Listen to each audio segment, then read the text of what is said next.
Mas eu tô tentando imaginar o que era informática em 1974. Eram umas salas enormes, né, com computadores, faziam um barulho infernal, você tinha que usar até protetor de ouvido para não ser prejudicado, principalmente o barulho das impressoras, né.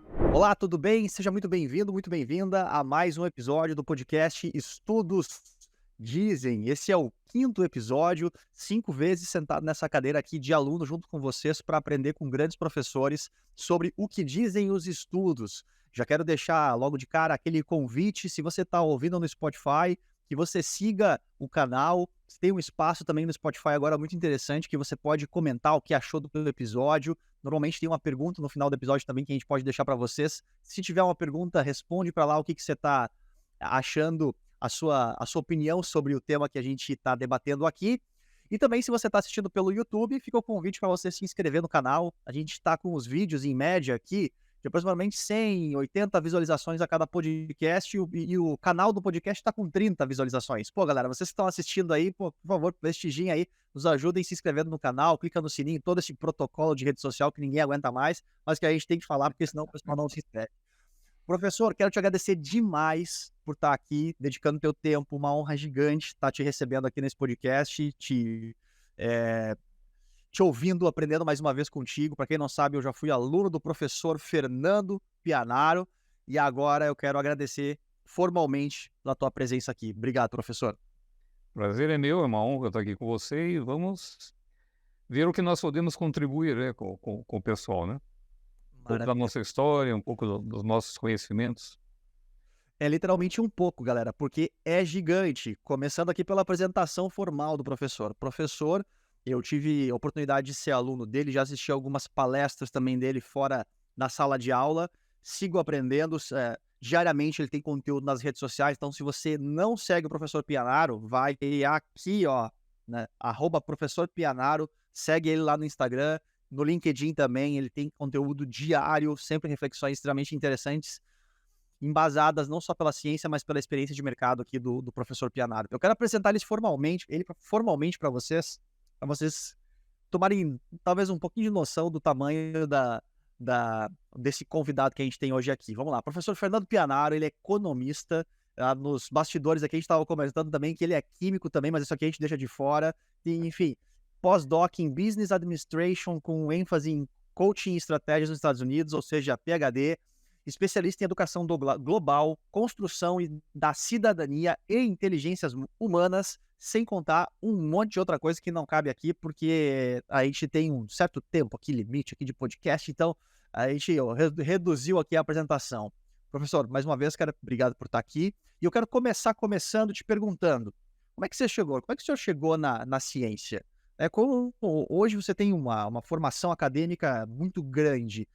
O que te fez levar te fez, em algum momento da tua história, tu estudar tanto e permanecer nessa jornada de estudos? Como é que foi o caminho? Você primeiro foi aquele profissional que descobriu que a ciência podia te ajudar, ou você primeiro foi no mundo acadêmico e aí foi aplicar no mundo corporativo? Qual dos 2 caminhos que você seguiu aí?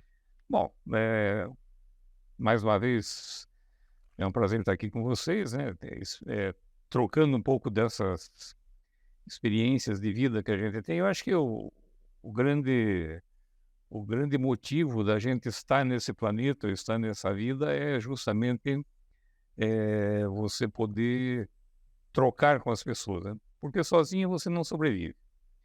Um pouquinho da minha história, né, como todo todo italiano de família tradicional, né, a gente se criou num ambiente bastante austero, né, bastante rígido.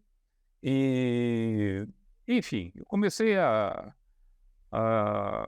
dar aula, vamos dizer assim, a lecionar com 13 anos de idade, quando comecei a dar aula de matemática para os meus colegas, para algumas pessoas Olha só. que tinham uma dificuldade muito grande em matemática, eu comecei a dar aula de matemática para eles.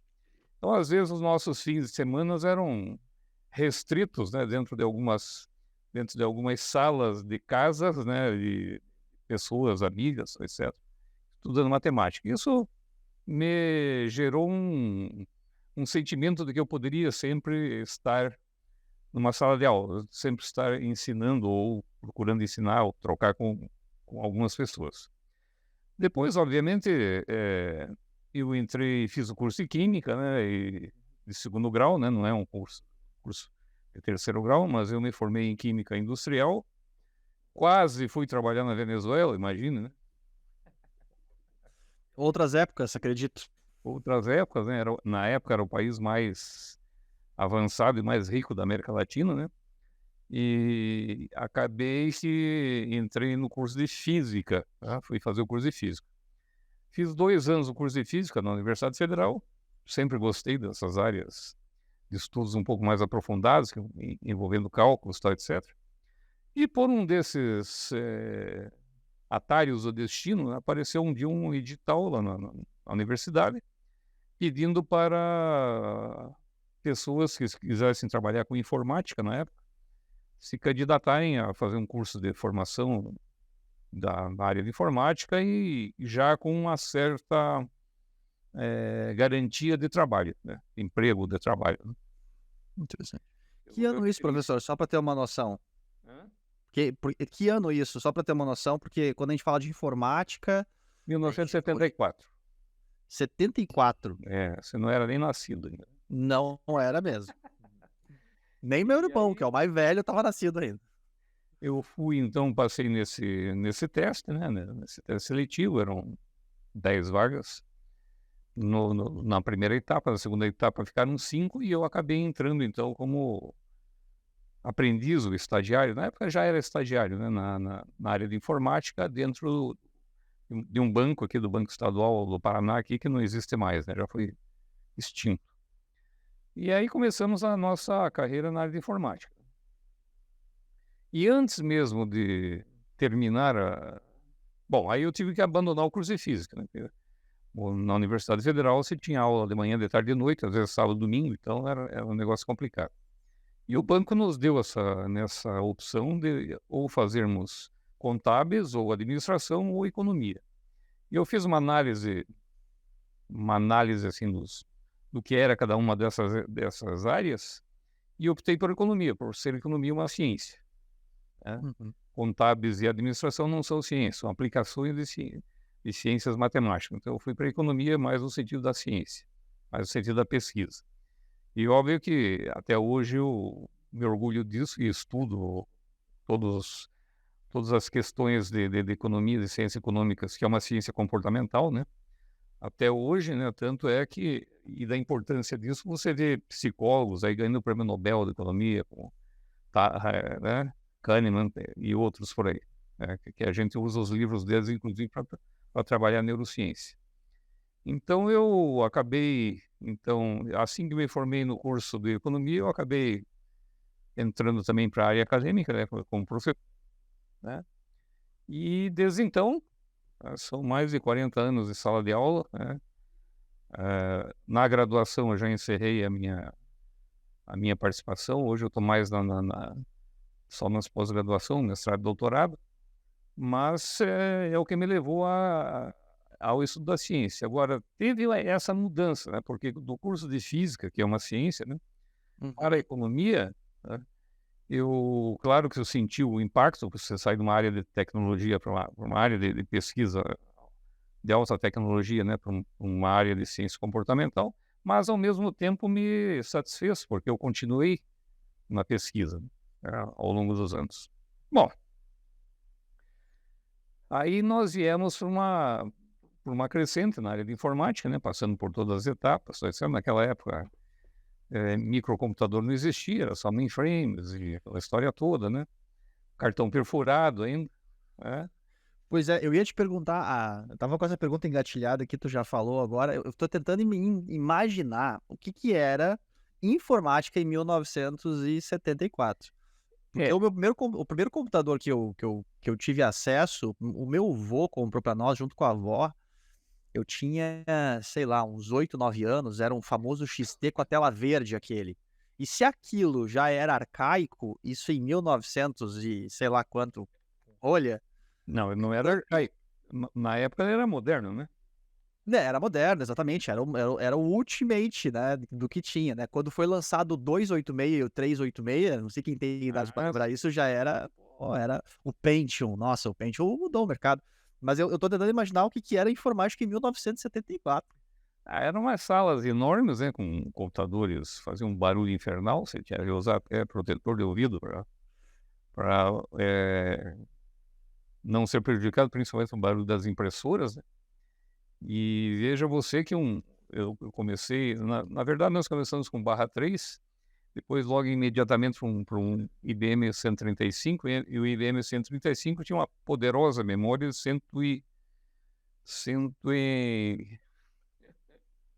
128K, Ah, eu tava só esperando, né, já tava pronto aqui, né. poderosíssimo. Depois veio o 145, então que já era um pouco melhor. Depois veio um período aqui no Brasil onde você não podia importar equipamentos, né, numa época do regime militar em que você não podia importar equipamentos, então você tinham 5 fábricas no Brasil que se dispuseram a fazer tipo de uma joint venture, né, para trazer equipamentos teoricamente nacionais, que na verdade nacionais não tinham nada, né. Era a Cobra, né, Computadores Brasileiros, a Idisa, que se não me engano a sede da Idisa era em Porto Alegre, né, e algumas outras aí que eu não lembro as siglas agora, mas eram 5, né. Obviamente que as pessoas que estavam por trás dessas organizações eram pessoas vinculadas ao governo, né, sempre ao governo federal, ao governo militar na época, né, até porque eles consideravam isso tudo uma questão estratégica, militar. Então, e isso foi um dos motivos que levou eles a fecharem o mercado só para a indústria nacional na área de informática, quando eles perceberam assim, o volume disso. Mas aí com o final do regime militar, os equipamentos, assim como os automóveis, começaram a entrar aqui no Brasil de uma forma um pouco mais livres, né? E aí realmente a gente teve um boom do crescimento. Eu lembro que os primeiros microcomputadores, né, eu cheguei a trabalhar com um desses microcomputadores em Florianópolis, que na época eu trabalhava na Prodast, né, que hoje é SIASC, em Florianópolis, era um Prologica 700, tá? Com aqueles avançadíssimos disquetes de 7 polegadas, né, enormes, você tinha que gravar frente e verso, né, que também gravava aí em torno de 100 e poucos kbytes de informação, né. Assim. Então era uma coisa assim, para a época era uma coisa fantástica, né. Eu lembro que a primeira vez que eu fui no Bradesco, eu tinha uma conta no Bradesco, a primeira vez que eu fui no Bradesco em 1985, 84, e consegui ver numa maquininha lá digitando uma porção de números ao meu saldo bancário, só aparecia o saldo. Aquilo era uma coisa fantástica, então fazia fila de gente, né, nesses terminais para ver o seu saldo numa maquininha. Pra você ter uma ideia, quando eu fiz o vestibular, quando eu já estava na área de informática e o banco me fez optar por economia, eu fiz o vestibular, passei em primeiro lugar no vestibular e ganhei de presente uma calculadora por ter passado em primeiro lugar no vestibular. Espetáculo. Né? Eu fiz uma calculadora, só fazia as 4 operações, mais raiz quadrada e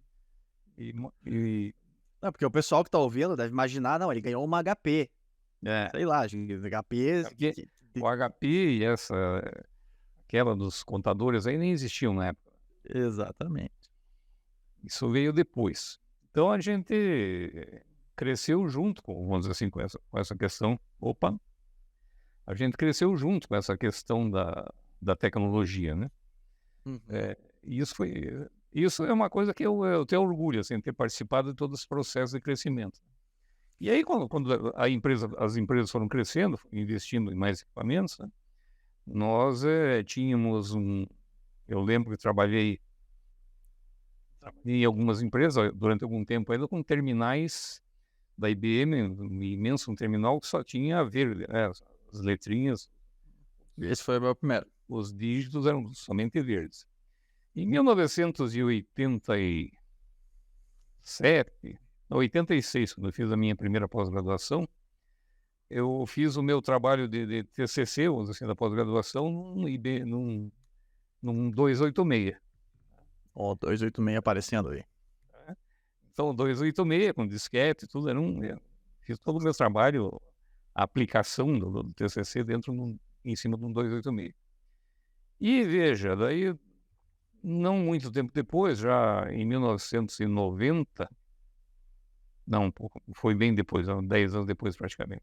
Em 96, quando eu fiz o mestrado, eu também fiz um trabalho de conclusão de curso, uma tese de mestrado. Eu posso chamar de tese porque aqui no Brasil é dissertação, mas lá nos Estados Unidos é tese. Uhum. Isso. Estou mais acostumado lá, então eu vou chamar aqui de tese ou dissertação, como vocês quiserem. E esse trabalho do mestrado eu fiz, foi um dos primeiros trabalhos feitos na universidade onde eu fiz o mestrado aqui, utilizando o Windows. O Windows era uma coisa recente, ele tinha 2 ou 3 anos aqui no Brasil, então era uma coisa assim que, imagine, né, você trabalhar, fazer um produto, um projeto de gestão de educação usando o Windows, foi uma coisa assim fantástica. E por que eu estou chamando a atenção nisso? Porque esse trabalho foi feito em 96 e os outros trabalhos que eu fiz antes, e eram evidências na época, eram coisas fantásticas. E hoje não serve nem para peso de prateleira, entendeu? Então, o motivo pelo qual a gente deve sempre continuar estudando, deve sempre estar procurando coisas novas, é porque o que hoje é moderno, daqui a alguns anos, não serve para mais nada. E, professor, essa sua fala, ela me marcou numa das suas palestras, porque eu me lembro que numa delas, né, pô, a gente teve aula e tudo mais lá no MBA, né, da Infinity. Quem não conhece, vou deixar o link aqui para conhecer aqui embaixo, mas me chamou a atenção uma fala numa palestra. Você justamente comentou isso, essa mesma fala de um jeito diferente, mas foi exatamente essa. Pô, em 96 eu terminei o mestrado, ele tá muito bonito, enfeitando minha prateleira hoje em dia, porque o que tá lá, ele não se aplica mais hoje. Já teve tantas outras descobertas, já teve tantas coisas novas, que ele é uma bela recordação da minha história, Claro. mas ele não é mais aplicável. E quando você falou isso, cara, pô, aquilo me pegou de um jeito. Aquilo falou, é verdade. E se de 96 para cá a gente tem essa aceleração de novas descobertas, essa exponencialidade, né, que a gente já fala, agora o mundo de hoje, o quanto não é mais exponencial, né? O quanto em que estado nós estamos dessa curva exponencial para dizer, pô, beleza, a gente está em 2023, a gente pode dizer com tranquilidade que o que foi pesquisado como tese de mestrado em 96 talvez não tenha uma aplicabilidade real hoje. Mas aí me remeteu a pensar, tá, mas e hoje? De quanto tempo atrás? O que está sendo descoberto hoje? Daqui a quanto tempo vai ficar obsoleto? Ou daqui a quanto tempo vai virar uma parte bela da nossa história? Eu fiquei pensando sobre isso quando você falou isso. Eu interrompi tua história, mas é uma fala que me marcou muito. Não, mas exponencialmente eu acho que vai mais rápido. A partir de agora, a obsolescência vai mais rápido. Porque nós temos hoje tecnologia de ponta que naquela época não existia. Agora, uma coisa ficou marcada para mim naquele trabalho de 96. Eu usei um livro que foi escrito pelo Paul Virilio, um pensador francês no início dos anos 90, acho que 91, se não me engano, onde ele já falava que o home office já existia. Tá? Já havia aplicabilidade de home office nos países nórdicos, principalmente, onde, por questões climáticas, né, as pessoas estavam ficando em casa, tá? E existiam alguns couriers, assim, que iam levar o trabalho da empresa para casa, da casa para o trabalho, né? Para que essas pessoas se mantivessem em casa, não tivesse que sair de casa na neve, correndo riscos, etc. Então, esse modelo de home office não é uma coisa recente, não é uma coisa antiga, né? E já existia na Europa no início dos anos 90. E se já existia nos anos 90, provavelmente é anterior a isso, inclusive, porque a aplicabilidade dele já se deu no início dos anos 90. Então, provavelmente, nos anos 80, né, na década de 1980, já existia esse modelo de trabalho. Então, quando veio toda essa questão da pandemia, mais recente agora de home office, para mim não foi novidade nenhuma. Né? Eu já havia, em 96, colocado isso no meu trabalho. Demais. Aí veio uma E dali sequência. Pode falar. Isso, eu ia te perguntar. Não, eu ia te perguntar, e dali pra diante, né? Porque 96 mestrado, você já respondeu uma pergunta que eu fiz inicialmente, né? Que é por que começar a jornada também já ficou respondido, e agora respondido também Na verdade, por que se manter na jornada, né? existia uma expectativa, né, na academia, com a nova LDB, né, existia uma expectativa de que os professores precisariam obrigatoriamente fazer um crescimento, vamos dizer assim, de, de- de carreira. Então, eu me antecipei um pouco, né, que a LDB veio logo depois, e isso me deu, assim, uma certa confiança, vamos dizer, para seguir em frente. Aí, no final de 99, início do ano 2000, não, no início de 99, minto, de 98 para 99, apareceu a oportunidade de fazer um doutorado com uma parceria da Unisul, de Santa Catarina, com a Universidade do Museu Argentino, né? Museu Social Argentino, que era uma universidade relativamente nova na Argentina, mas já tinha uma certa ascendência, vamos dizer assim, de conhecimento lá. A gente tem essa rixa com os argentinos, né, em função do futebol, outras coisas, né, das milongas, mas eles, em termos de educação, eles são bastante avançados. Talvez a gente devesse olhar para eles com um olhar um pouco diferente, né, porque realmente o modelo educacional deles tem muito para ensinar para a gente. E nós também para eles, né? Não é uma guia de mão dupla. Mas aí veio essa possibilidade e eu então decidi fazer o doutorado, né, em ciências empresariais, um tema que me interessava bastante. Confesso para vocês que eu tive professores excelentes da, da universidade, na Argentina, com temáticas, com propostas, né, de trabalho bastante diferentes daquela que a gente estava acostumado aqui no Brasil, e que me instigaram também a fazer um trabalho mais focado e já chamando a atenção, e por isso que eu foquei nessa linha, já chamando a atenção de que a tecnologia ela viria com muita força, tá? Tinha muitos professores de lá que eram professores de universidades da Inglaterra, da França, inclusive o meu orientador, ele dava aula na Inglaterra 6 meses e na Argentina durante 6 meses. E eles já falavam que a tecnologia viria com muita força e que o ser humano iria sofrer impactos em função da imposição da tecnologia, né? Inclusive na questão de trabalho, de empregos, de postura, de vida, de uma forma geral, né? E aí, então, eu fiz um trabalho, na época existia um movimento aqui da Universidade Federal de Santa Catarina também, um movimento de adaptação da ergonomia de software.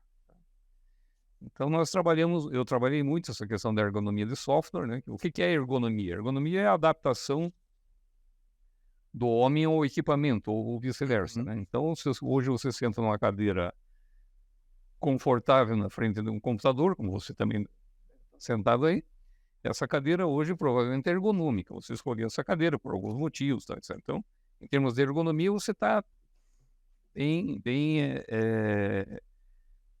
colocado, né? Então, aqui também eu tenho uma escrivaninha com livros, tá, etc. E estou numa cadeira confortável. Então, isso é a minha ergonomia. Eu me sinto bem aqui. E nas empresas, até então, os modelos de escrivaninhas, de cadeira, tá, etc., você talvez não lembre, né? Porque não é do teu tempo, mas existiam cadeiras de madeira para você sentar. Trabalhar nas empresas. A escola era assim, né? Escola, Era a escola. mas imagina você trabalhar 8 horas por dia numa empresa, 9 horas por dia, sentado numa cadeira de madeira, né, desconfortável e feita com medidas europeias, né? Era muito comum que no Brasil, nas empresas de fabricação de móveis, pegavam modelos que vinham da Europa e tal, da Alemanha principalmente, né? Ou equipamentos que vinham da Alemanha com uma altura média de 1,75 m a 1,80 m. E aqui nós tínhamos, na época, o pessoal em torno de 1,60 m, 1,70 m. Então já havia um descompasso aí. Mas essa era a parte física, não a parte da adaptação à tecnologia. Então, nosso trabalho foi feito em cima da ergonomia de software, ou seja, utilizar coisas confortáveis, cores, inclusive, existiu muito estudo de cores, tá, etc., para que você sofresse menos impacto nessa questão da tecnologia. E aí nós tivemos aí fizemos o trabalho, né? Eu fiz um trabalho, um foco nas pequenas e médias empresas do Mercosul, na época o Mercosul estava muito em evidência, né? Usei muito material da BNT, usei muito material da empresa lá da Argentina, que é similar à BNT, Sim. Os padrões. para os padrões. E lá eles aplicaram, do meu trabalho, eles aplicaram 2 ou 3 itens para a ergonomia de software lá na Argentina. Isso me deixou bem envaidecido. Enfim, aí terminei o doutorado, e aí apareceu um sujeito chamado Steve Jobs, né, e lançou o iPhone. E o iPhone, toda aquela história de ergonomia de software, não sei o que, foi para o espaço.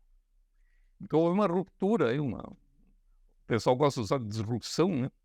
Falaram disrupção, mas houve uma ruptura efetiva, né, daquilo que se vinha estudando em termos de ergonomia de software a partir de 2007, em junho de 2007, quando foi lançado o iPhone. Tudo foi para o espaço, tudo aquilo virou, como eu já tinha falado do trabalho do mestrado, virou também Belo, uma bela parte da nossa história, da nossa lembrança.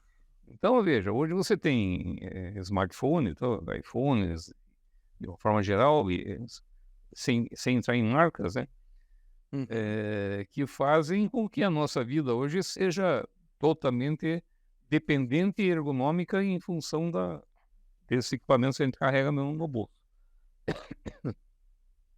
Mudou tudo.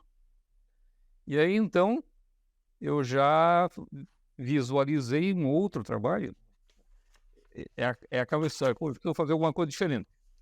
Aí você perguntou por que a gente vai para a ciência. Então, aquilo ficou para trás e pô, não vou ficar parado nisso, não, vou fazer uma outra coisa. E aí foi quando a gente teve a minha universidade aqui em Curitiba, teve a possibilidade de fazer uma parceria com a Florida Christian University em Orlando.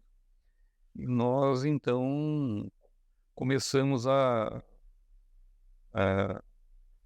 participar dos eventos deles e eu entrei, então, no pós-doutorado, na segunda turma de pós-doutorado que eles tinham. E desenvolvi um trabalho, uma pesquisa de campo, focada exclusivamente agora no ser humano. Então, eu deixei a tecnologia de lado, usei a tecnologia como suporte apenas, né, e não mais como a essência do trabalho, e fui trabalhar o ser humano. E na época estava muito em voga a questão do coaching, ainda está, né? Mas o coaching hoje está um pouco assim, desacreditado, que tem muita gente no mercado aí que se diz coach, que não sabe, deve ter lido 1 ou 2 livros no fim de semana e acha que pode resolver o problema da vida dos outros. Eu fiz um trabalho de campo, foi um trabalho exaustivo, 2 anos fazendo um trabalho de campo na empresa em que eu trabalhava, eles abriram as portas para mim, concordaram para que eu fizesse o trabalho lá dentro, e eu tive assim um índice de comprovação, vamos dizer assim, da pesquisa de 90%, exatamente 90%. E realmente foi bastante interessante. Então, esse trabalho rendeu um livro, né? Que é o tema também aqui, ó, chamado Acupuntura Organizacional. Acupuntura organizacional, fantástico. Esse aí é um dos que falta para mim aqui. Esse aí... E veja o subtítulo, Coaching no suporte ao planejamento estratégico da organização. Então, aqui dentro, inclusive, tem os resultados, né, que foram obtidos. Eu consegui autorização para colocar resultados, claro, sem identificar a empresa, né? Sim. Para colocar os resultados aqui dentro para comprovar esse trabalho. Isso, então, aconteceu em 2013. E ainda assim, me parece que faltava alguma coisa. Então, em 2015, eu já conhecia essa pessoa em 2013, 2014. Mas em 2015 ele foi patrono de um curso de pós-graduação numa faculdade lá no Nordeste. E eu decidi, então, fazer essa pós-graduação para aumentar um pouco mais. Eu já era pós-doutor, né, preciso estudar mais alguma Sim. coisa. Aí fui para a área de inteligência humana, né, que você viu aí Uhum. o título, né? Fui fazer o estudo das inteligências humanas. Esse patrono aí chama-se Augusto Cury, né? E pouca gente conhece ele no Uhum. Brasil, né? É, acho muito fraco. Que também tem uma história bem interessante, né? Saiu da medicina para Uhum. essa área de escritor, né? De ser uma pessoa mais focada em disseminar conhecimento propriamente do que dentro do consultório, né? Sim. Bom, em termos de história era isso. Agora continuamos na luta, né? Continuamos aí nos cursos de pós-graduação, nos cursos de mestrado, doutorado, porque eu acho que essa é a minha missão. Ah, Eu peguei uma fala tua aqui, professor, que eu achei interessante aqui, né? É lá atrás, pô, eu tava na física e o banco me deu 3 alternativas. Eu poderia fazer ciências contábeis, administração ou economia. Eu escolhi economia porque era uma ciência. Por quê? Tanto contábil quanto administração não são ciências, são aplicações de ciências. E aí, isso cai num mundo muito amplo hoje, pelo menos na minha uhum, percepção, que é a administração, né? A administração tem vários existe estereótipo em quase todas as profissões, né? Mas tá. a administração carrega um. Ah, eu não sei o que eu vou fazer na faculdade, então faz administração. É mais ou menos isso, né? É E uma bobagem. que é uma baita uma bobagem, exatamente, porque, né? Mas ao mesmo tempo, se a administração não é ciência, como a gente conduz hoje trabalhos e pesquisas que envolvem a administração?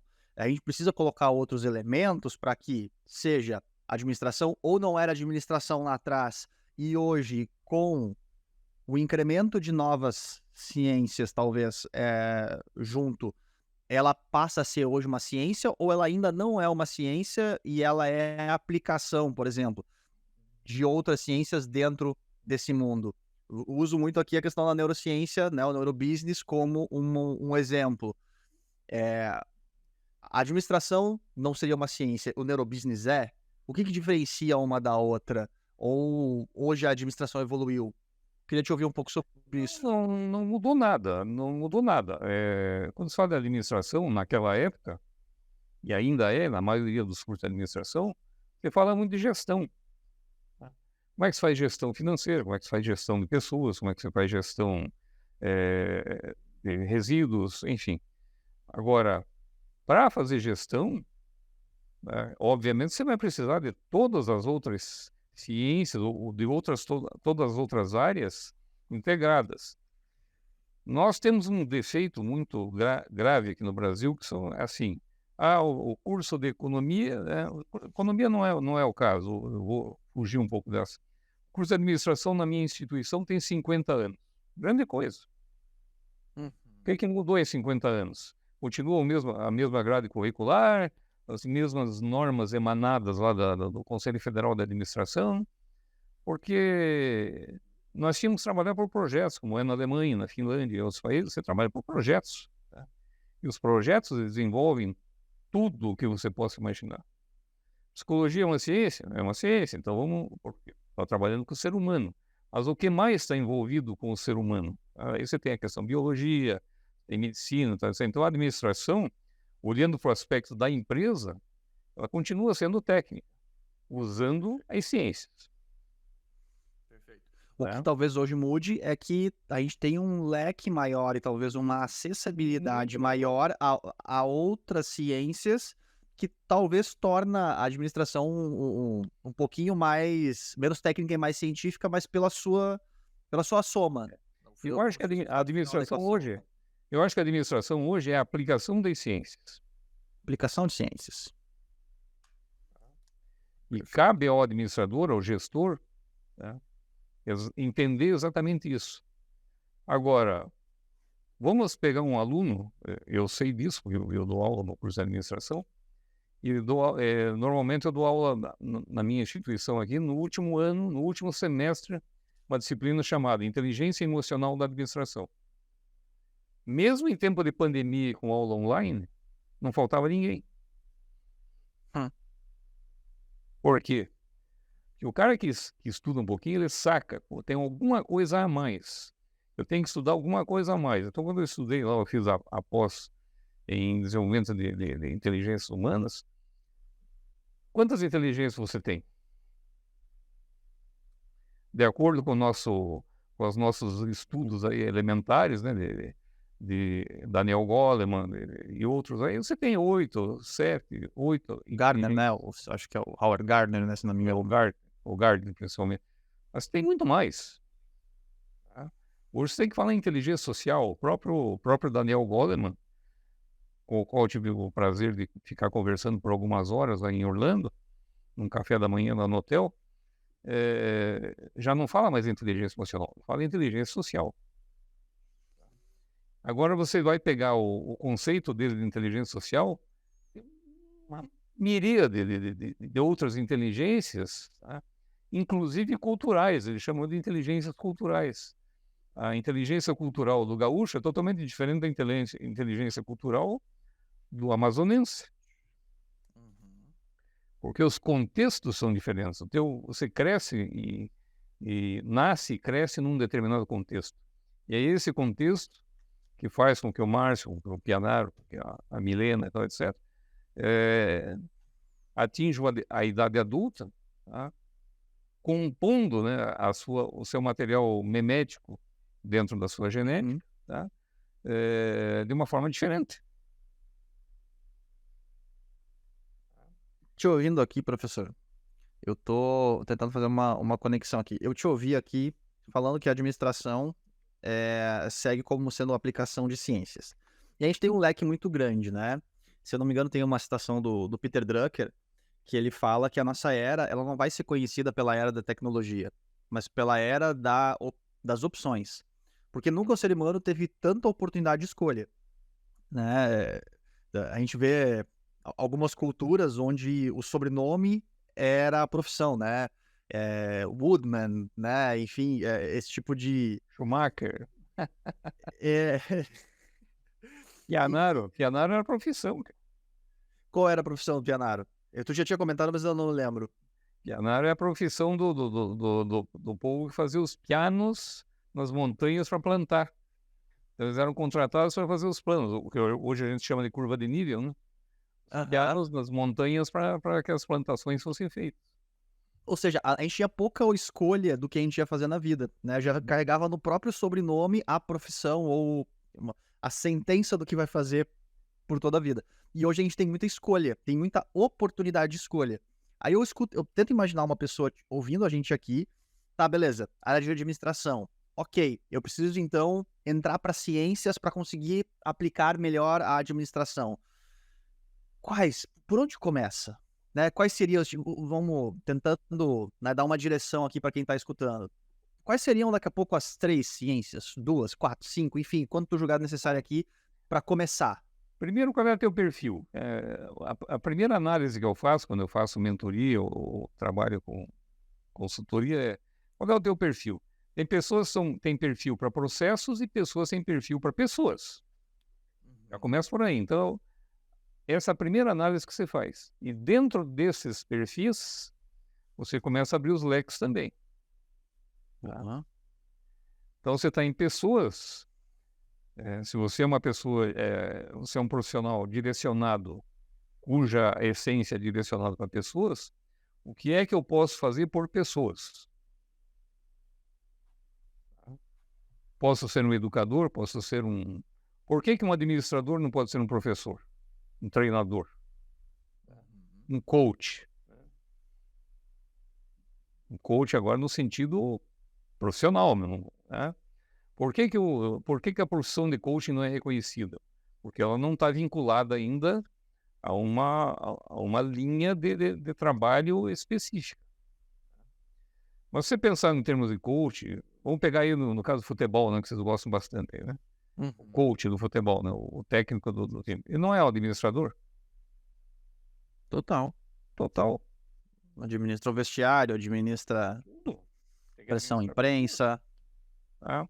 Você como aluno, né, e você hoje como aplicando os conhecimentos que você tem da neurociência, você também não é um administrador? Ah, o Tá? administrando toda. E Pô, a gente professor, administra a vida. A pior das uma hipóteses é que a gente professora, administra a vida. uma A professora dentro casa. de uma sala de aula, uma professora dentro de uma sala de aula de ensino fundamental, não é uma administradora? Total. Entendeu? Um médico não é um administrador? Já pensou um médico que não sabe que instrumentos que ele vai utilizar numa cirurgia? Ele pode ter o pessoal de apoio dele que vai trazer os instrumentos, etc. Mas ele tem que ser o administrador, ele tem que entender da coisa. Então, a administração é a aplicação da ciência. Agora, o cara faz o curso de administração na universidade, de gestão, né? Tá. Muito bem, ele vai para a área, ele vai ter que escolher uma área. Tá? Eu vou trabalhar com logística. Então, ele tem que se especializar em logística. Agora, especializando em logística, o que ele vai ter que aprender? Além da parte organizacional. Se ele não tiver pessoas para trabalhar com ele, Total. não tem. Se ele não entender de produtos, às vezes até de medidas de produtos, né? Você tem que saber a medida do produto para ver se cabe dentro da tua estrutura. Tem a questão de preços. Eu tenho que entender por que há uma variância de preço, lá de câmbio. Ah, isso é só administração. Não é só administração, cara. Você está envolvendo aí outras coisas. Está envolvendo sociologia, está envolvendo humanidade, que você vai ter que entender, de repente, de uma outra cultura. Né? O pessoal hoje compra muito produto da China. Eu tinha uma pessoa que eu conheci aqui recentemente, que ela estava aprendendo mandarim porque a empresa dela estava demandando numa crescente importação de produtos chineses. E ela era uma das compradoras master, vamos dizer assim. Né? Uhum. Hoje ela está na Nova Zelândia, fazendo um intercâmbio lá para melhorar o inglês e está numa comunidade de chineses para aprender também o mandarim. Olha só. Entendeu? Então tem muita coisa atrás da simples palavra administração. Sim. Vamos pegar aqui a parte religiosa. Um sacerdote, um pastor, ele é um administrador? Sim. Todo mundo é administrador. O motorista do ônibus aqui do transporte coletivo não é administrador? Entendeu? Gerir toda aquela galera lá. Sim. Agora vejam outras coisas que estão envolvidas. No caso do motorista, por exemplo, se não tiver com o emocional dele equilibrado, o que pode acontecer? Então, coloca em risco a vida de todo mundo, né? Enfim. Agora tem outro lado, que é o cara do processo. O cara do processo normalmente é aquele cara mais tímido, mais contido, tá? Uhum. Que não tem, assim, muita necessidade, ou às vezes até tem algumas resistências para contato humano, tá certo? Mas o cara é excelente para colocar as coisas em ordem, para cuidar do processo, para fazer as coisas de forma organizada. Uhum. Eu vou penalizar esse cara porque ele não gosta de conversar com as pessoas? Não pode, não pode. Não dá. A gente tem que ter as pessoas certas no lugar certo, né? Isso é um... Agora, isso é muito bonito no discurso, né? Na hora que você vai ver na prática. Pois então, quando eu falo, um dos motivadores do podcast, professor, tem inclusive a ver com o que tu comentaste aqui. Porque desde que eu comecei essa jornada de estudos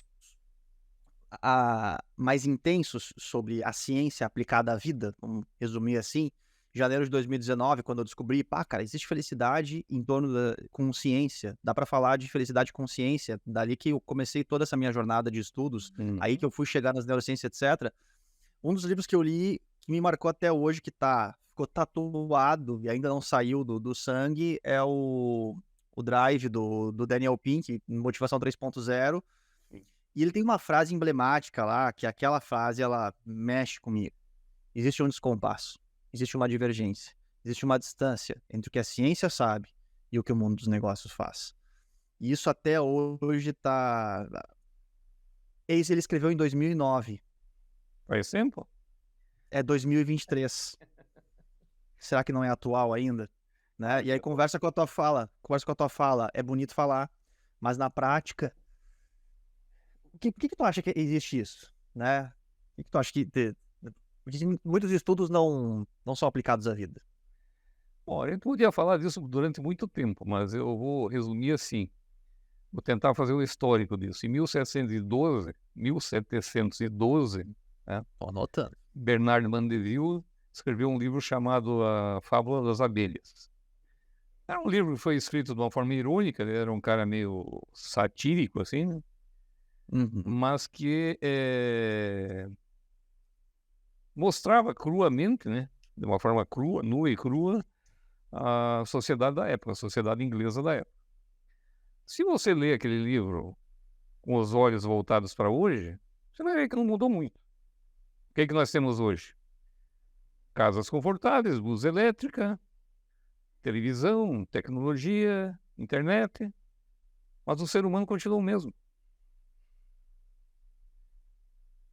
Em E 1759, as épocas. Eu tenho um professor falava isso, eu não me lembro o nome dele, mas era. é, As épocas mudam, as pessoas não. Ele falava. As épocas mudam e as pessoas não. Por que isso? boa pergunta. Aí em 1759, o Adam Smith, que é o pai da economia, né, escreveu N livros aí que são referências na área da economia, escreveu um livro chamado A Teoria dos Sentimentos Morais. Uhum. Tá? Teoria dos Sentimentos Morais, se você olhar hoje o que você fala em inteligência emocional, em neurociência aplicada a business, etc., está lá no livro de 1759. Não evoluiu. Evoluímos, claro. Daqui para fora. Né? Internamente nós continuamos no mesmo compasso. Claro que o nosso cérebro também absorveu muito mais informações. Né? Naquela época não existia internet, não existia essa disseminação de informações que existe hoje. Mas na essência o ser humano continua o mesmo. Lá na base da pirâmide de Maslow. Tão combatido aí pelo nosso amigo Tiago Tabajara. Mas continua na base, cara. Então, hoje ainda está conversando aqui com algumas pessoas aqui. O nível cultural que a gente tem quando a gente liga a televisão. Começou a me incomodar a fala das notícias, do noticiário, a forma como está sendo exposta as coisas no noticiário na hora do almoço. Nós precisamos... Não, vamos desligar essa TV, senão não conseguimos nos concentrar. Tá? Continua lá embaixo, continua rastejando, vamos dizer assim, para a maioria das pessoas, essa questão do conhecimento humano. Aí você vem vindo mais recentemente e vai vendo outros pensadores, né, que foram escrevendo, né? O próprio Freud escreveu algumas coisas. Tem um cara da época do Freud, eu não lembro o nome dele agora, Adler. O Adler, né? O Adler ele entrou em conflito com o Freud, né? Com o Jung na época. Mas se você pegar a psicologia do Adler, é uma psicologia que se aplica hoje aos nossos conceitos de neurociência aplicada. Pouca gente entende isso, que pensadores já vêm trazendo isso. Se você pegar alguns pedaços da Bíblia, né, que foi escrita aí na Idade Média, não se sabe exatamente quando ela foi escrita, então ela veio de conhecimento que veio de storytelling, né? O storytelling veio trazendo as histórias da Bíblia até ela ser consumada a Idade Média. Você vai ver que tem muita coisa aí que se aplica às organizações e às pessoas totalmente. Sim. Tem alguns os famosos princípios milenares, né? Exatamente. Que sobreviveram ao tempo. Agora, a pergunta que você fez, por que a gente não evoluiu? É uma incógnita. De repente é um tema de um trabalho, né, para um pós-doutorado. Vamos chegar lá. Eu tô recém mestrado Agora, aqui, professor, mas vamos chegar lá. Qualquer coisa que você coloque aqui, ó, cultura organizacional, eu fui coautor desse livro aqui também, ó, Treinador Extraordinário. Certo. E mais recentemente desse aqui, ó, Conexões de Mentes, Corações e Negócios. Esse eu vi nos teus stories hoje, que tu deu pra Qualquer, alguém comprou. qualquer coisa que você coloque aqui, você será criticado. Interessante. Por que você é criticado quando se escreve? Quando você registra? Por quê? Normalmente, quem critica nunca fez nada, Não escreveu. entendeu? Então é o achismo. Quando você se sente assim, eu já tive alguns problemas em palestras, e quando você tem que dizer as verdades, e as verdades doem, é o princípio da defesa. A pessoa se defende. Não, isso não é comigo.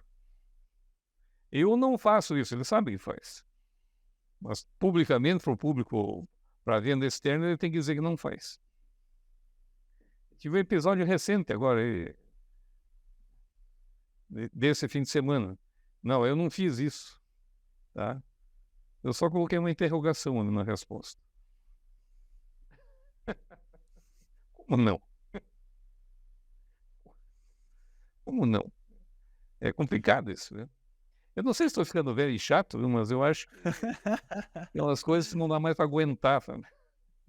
O nível de tolerância vai vai reduzindo, né, parece.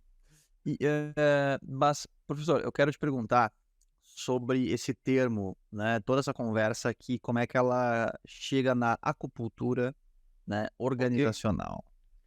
Então, Como tu o que que é, né, a acupuntura é aquela técnica chinesa, se eu não me engano, né, se eu te falar uma besteira aqui tu me corrige, né, dos alfinetes que colocam em alguns lugares específicos, alguns nervos, que ele faz umas liberações, enfim, eu nunca fiz, né, mas é isso, né, e a organizacional seria o quê?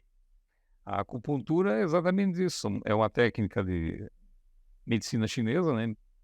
Mais de 6.000 anos, né, que você tem registro disso. E inicialmente não era agulha, eram fontes de calor. Então eu usava alguma fonte de calor, né?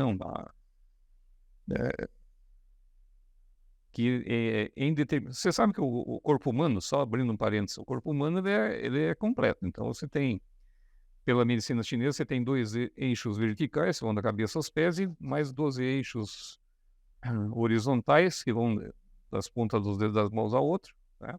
12. E, é, e com cruzamento no plexo, né? Então essa parte do plexo é extremamente importante por causa disso. Então, como está tudo interligado,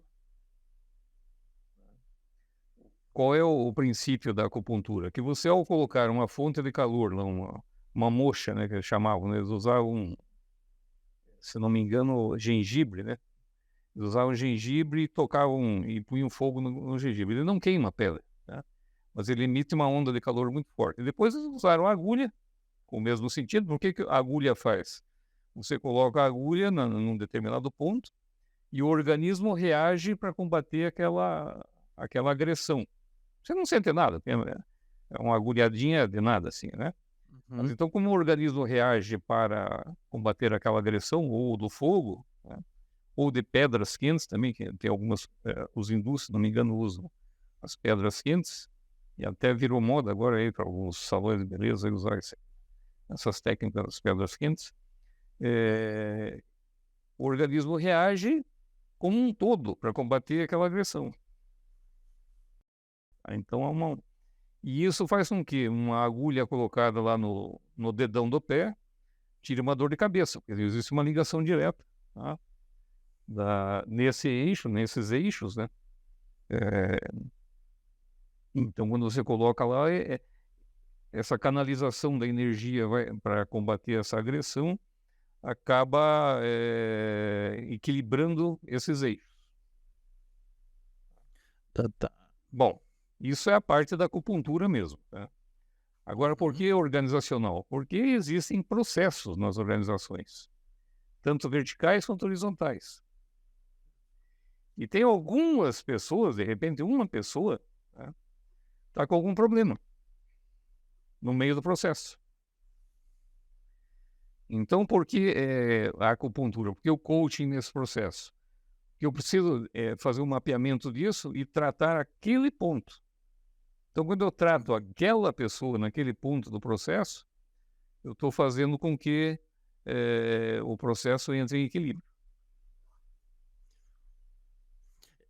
Te ouvindo aqui falar, recentemente eu tenho adotado a metáfora da cascata do CEO até chegar na ponta, né. Às vezes o CEO tem um valor, ele quer que as coisas aconteçam de um jeito, às Uhum. vezes felicidade do trabalho pega muito essa veia, porque às vezes tu tem um CEO, tu tem um diretor que genuinamente quer que as pessoas, eh, que na empresa dela a felicidade no trabalho seja um valor, por exemplo, que realmente aconteça isso. Só que Perfeitamente. em algum momento da cascata, em algum lugar dessa cascata, dessa água, chamada cultura, assim, vamos dizer assim, transcorrendo até chegar na ponta lá, ela tranca, ela tem um ralo, né. Às vezes é uma pessoa que tá um líder, um gerente, que tá com dificuldade de entregar um resultado e ao invés de seguir a a cultura que está sendo proposta, é um cara que vai lá e diz: "Cara, se vocês não fizerem isso, eu vou demitir todo mundo amanhã, não quero nem saber, eu tô aqui há 20 Uhum. anos, eu quem manda nesse negócio sou eu, né, esse negócio de cultura hoje de modinha que vai servir". Acontece eu vejo que acontece esse ralo, e aí te ouvindo aqui, o tratar o ponto, já conectei direto com essa metáfora. Perfeitamente. Então, quando você trata aquele ponto, especificamente, aquela pessoa, você está fazendo que haja um fluxo normal, haja um equilíbrio do processo organizacional. É claro que há casos e casos, né? Tem casos que são meramente, vamos dizer assim, falta de treinamento ou falta de reconhecimento, e alguns casos são clínicos, né? Aí, quando o caso é Uhum. clínico, cabe, né, a quem estiver fazendo esse trabalho indicar o melhor caminho, né? Ou comunicar à empresa de que está havendo um caso clínico ali. Mas eu, por exemplo, quando eu fiz a aplicação disso para fazer o relatório do pós-doutorado, eu detectei, por exemplo, uma moça num dos processos que ela não estava mais pensando na empresa, porque ela tinha passado num concurso público há algum tempo anterior e só estava esperando ser chamada. Então, o que caía na mesa dela? Não, era o ralo, ela era o ralo, que não deixava Estava passar a fazendo cultura aquilo. adiante. O outro tinha um problema de relacionamento familiar, então já era um outro tipo de tratamento a ser feito. Então, houve um encaminhamento para a assistência social, para que colocasse, para que entrasse no processo, no circuito, para poder ajudar. O outro tinha um filho doente, né, filho com alguma doença. E não adianta você querer tapar o sol com a peneira, porque quando você tem qualquer problema desse tipo, por mais profissional que você seja, você acaba sendo baqueado, você acaba sendo atingido por isso. É uma questão biológica, né, que Na a questão gente hoje biológica. sabe, né, o Então você cortisol não precisa. dissipa do corpo só porque cruzou a roleta lá, passou o crachá, bateu o ponto, né, Exatamente. o organismo é o mesmo. É. Então a acupuntura organizacional é exatamente isso, é você tratar, primeiro mapear, né? O que está Uhum. acontecendo? Vamos mapear. E mapeando você descobre, ou pelo menos procura descobrir, né, onde é que está o ralo, como você fala no teu caso, O o ponto de, de inflexão que a gente precisa tratar no processo de acupuntura. legal. E esse mapeamento, como é que ele é feito? Tem etapas, como é que acontece? Tem algumas etapas, aí é uma questão de técnicas, né? Aí a pessoa Uhum. precisa estar preparada. Por isso a minha crítica a esses movimentos de formação de coaching de fim de semana, né? Sim. Eu, como coach profissional, certificado por uma empresa americana, né? Não Uhum. posso aceitar certas coisas que acontecem aqui no Brasil, né? Lá também acontece, não por aqui. Mas com menos frequência aqui, né? Aqui virou um turbilhão aí de cursos de formação de fim de semana aí que, enfim, não vou entrar no mérito aí, senão a gente acaba. Acaba fervendo sangue aí. Mas assim, para mim, todo líder, e aí está no meu aqui, Treinador Extraordinário, nesse segundo livro que eu escrevi, todos os gestores, todos os líderes precisam ter formação em coaching. todos, sem exceção. Eu concordo. Né? Porque ele precisa entender de pessoas. Lembra da primeira divisão que eu fiz para você? Ou você vai para processo, ou você vai para pessoas? Uhum. Tá? Normalmente o cara de processo, ele não assume posição de liderança. Pois é. E se você o colocar na posição de liderança, e eu já vi isso acontecer, ele entra em conflito com ele mesmo. E independente se é a pessoa mais voltada para processo, mais voltada para pessoas, ela não vai conseguir escapar de lidar com pessoas, né? Não. Não tem nada. Mas quando você é colocado em processo, dizer, olha, você é responsável por esse processo, por essa linha aqui, tá certo? Por mais que você tenha pessoas envolvidas e tal, ele sabe que o meu negócio é esse. Tá? Tudo daqui, tá? Também tem que estar preparado assim no sentido de se houver uma interferência, ele precisa se comunicar com pessoas que, né? Você vai ter alguém lá que vai cuidar das pessoas, da tua equipe, tal, etc. Então é ele que você vai se dirigir para explicar que está tendo algum tipo de problema. Agora, quando você consegue detectar que o cara é de processo e coloca ele com processo, e no Brasil é a minoria, o Brasil é um país muito focado em pessoas, né? Dentro de alguns estudos internacionais tem, ele é feliz. Você que trabalha essa questão de felicidade, né? Independentemente de estar com pessoas ou não, ele é feliz.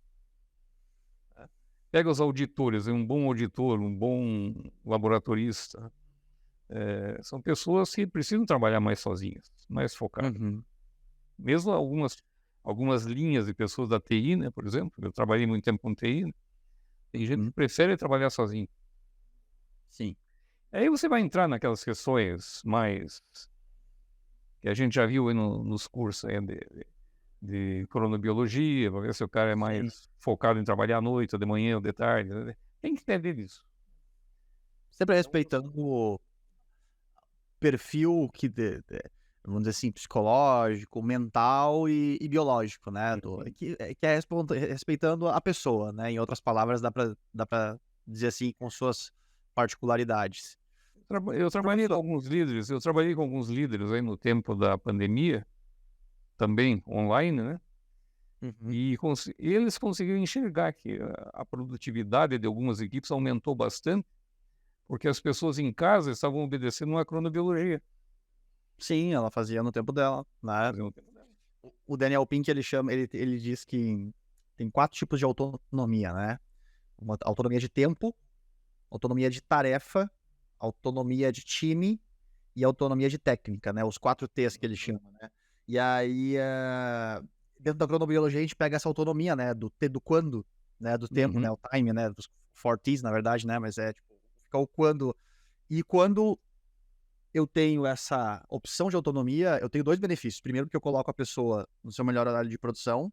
E segundo, porque o próprio senso de autonomia já é um elemento que favorece ao bem-estar, porque ninguém Perfeitamente.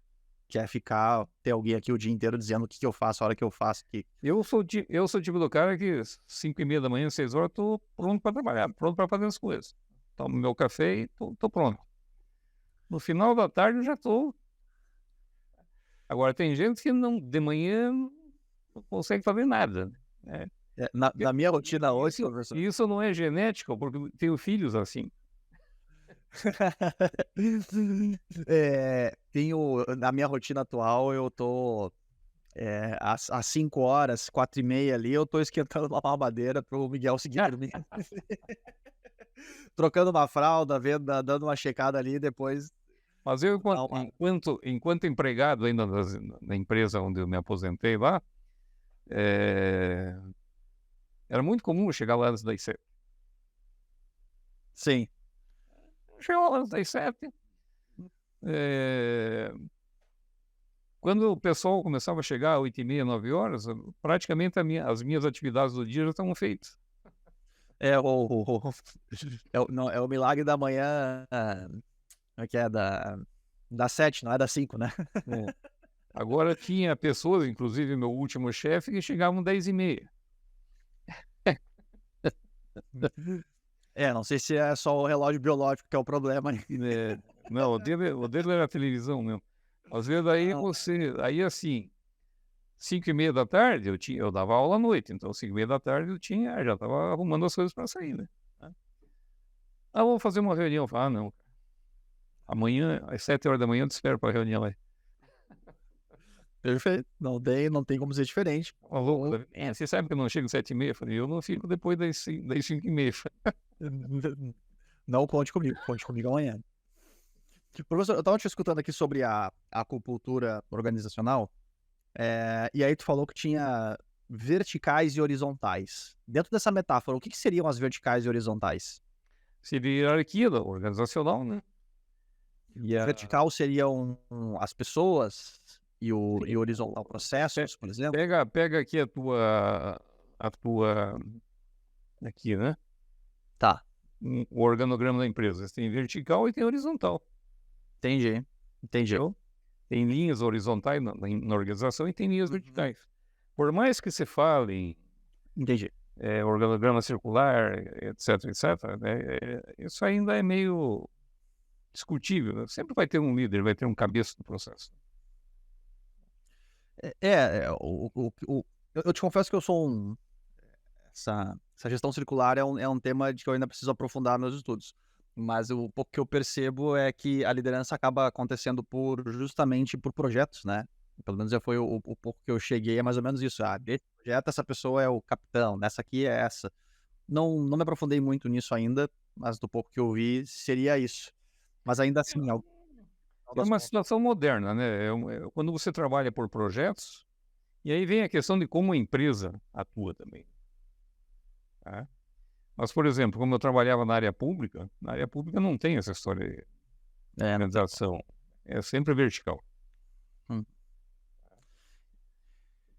Agora, E que vai funcionar por projeto? Vai funcionar. acredito. Professor, eu quero te perguntar. Você tá com esse livro aí, Acupuntura Organizacional. É isso que eu estou reescrevendo. Pois é, isso que eu ia te perguntar, né? Daqui a quanto tempo a gente vai poder botar o link aqui na descrição para o pessoal comprar o livro? Já para deixar um pouco preparada aí a turma. Eu estou planejando isso pro final de novembro. Tá? Quero ver se antes do Natal ainda eu tenho ele já na prateleira. Porque até para aproveitar o momento de lançamento, né? Um momento bom de lançamento. Mas uma coisa que nós já havíamos conversado em off, né? Tem muita coisa nova esse livro tem 10 anos, né? Eu terminei o pós-doutorado há 10 anos atrás. Nesses últimos 10 anos apareceu muita coisa em termos de neurociência, em termos de conceitos de neurociência, né? Você pega hoje o nosso amigo Sandro Eduardo, aí, ele investiu muito em laboratório. Então, ele é um cara que tem material, ele tem perfil, né, de neurocientista mesmo, ele estuda cérebro, né, estuda reações de cérebro, etc. O Thiago Tabajara também tem equipamentos, também consegue fazer esse estudo. Então, mas quando que isso aconteceu? Quando foi possível adquirir esse tipo de equipamento? Né? Nos últimos anos. Tá? Então, de 2007, quando foi lançado o iPhone, para agora, não é muito tempo, né? São 16 anos, né? Sim.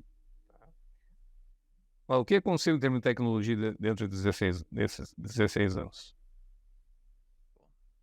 Não, se a gente pensar, né, eu tive, para quem está assistindo só esse podcast aqui, não assistiu os outros, o professor Thiago Tabajara, que o professor Pianaro comentou, é o convidado do primeiro episódio. O professor Sandro Eduardo é o convidado do segundo episódio, então você pode assistir o podcast com eles também.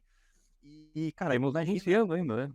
E o Luciano no quarto e o Maurício no terceiro.